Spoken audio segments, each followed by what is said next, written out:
আসসালামু আলাইকুম। Hello viewers, আপনাদের সামনে আবার একটা জরুরি বার্তা নিয়ে আসলাম। আশা করি আপনারা মনোযোগ দিয়ে শুনবেন এবং আপনাদের এই জরুরি মুহূর্তে কাজে আসবে। আমরা সবাই জানি যে বাংলাদেশের বর্তমানে মুখা ঘূর্ণিঝড় আঘাত হানতে যাচ্ছে এবং এই মুখা ঘূর্ণিঝড়ের কারণে ইতিমধ্যেই আপনারা জানেন যে কক্সবাজার, টেকনাফ এই সমস্ত এলাকাতে মহা বিপদ সংকেত 10 নম্বর জারি করা হয়েছে এবং চিটাগাং, বরিশাল, পায়রা বন্দরকে 8 নম্বর মহা বিপদ সংকেত দেখিয়ে দিতে বলা হয়েছে এবং মংলা বন্দর, চালনা এই সকল এলাকাতে 4 নম্বর দূরবর্তী হুঁশিয়ারি সংকেত দেখিয়ে দিতে বলা হয়েছে এবং এই মোসা ঘূর্ণিঝড়টি আগামী রোববার সকাল 10টা থেকে রাত্র 10টার মধ্যে বাংলাদেশের উপকূলে আঘাত হানবে এবং এর গতি থাকবে 170 থেকে 80 কিলোমিটার অথবা আরও বেশি।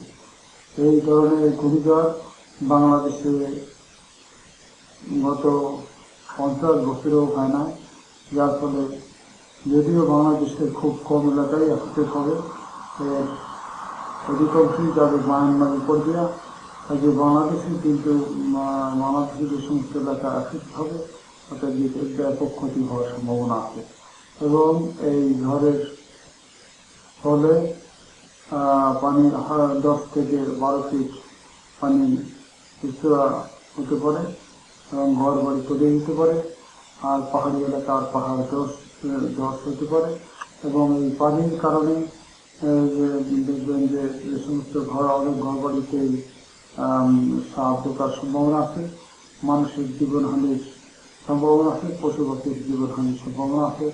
কাজেই আপনারা সবাই আশ্রয় যারা এই দুর্ঘটনা প্রবণ এলাকা সবাই নিরাপদ আশ্রয় থাকবে। আশা করি সবাই ভালো থাকবেন। কিন্তু এরপরে আমাদের এই ঘূর্ণিঝড় থাকবে না বেশিক্ষণ, এরপরে আমাদের আবার এখান থেকে উদ্ধার হওয়ার কাজ শুরু করতে হবে এবং যখন এই ঘূর্ণিঝড়ের সময় আপনারা সবাই সতর্ক থাকবে, নিরাপদে থাকবেন এবং ঘূর্ণিঝড় পরবর্তী সময় আপনারা খুব সতর্কে চলাফেরা করবেন, কারণ এই সময় দুর্ঘটনা ঘটার অনেক সম্ভাবনা বেশি থাকে। আর এই সাথে আর একটা ব্যাপারে আপনাদেরকে সতর্ক করছি, সেটা হলো বিদ্যুৎ সম্পর্কে। এই ঘূর্ণিঝড়ে বিদ্যুৎ লাইনে ব্যাপক ক্ষতি হওয়ার সম্ভাবনা আছে এবং বিভিন্ন জায়গায় তার ক্ষতি ভেঙে যাওয়ার সম্ভাবনা আছে। কাজেই আপনারা কোনো ক্রমেই ঝড়ের পরে লাইনে নিজেরা হাত দেবেন না, কারণ লাইন যে কোনো সময় চালু হতে পারে, আর চালু হলেই যদি আপনারা আসেন তার দুর্ঘটনা ঘটতে পারে।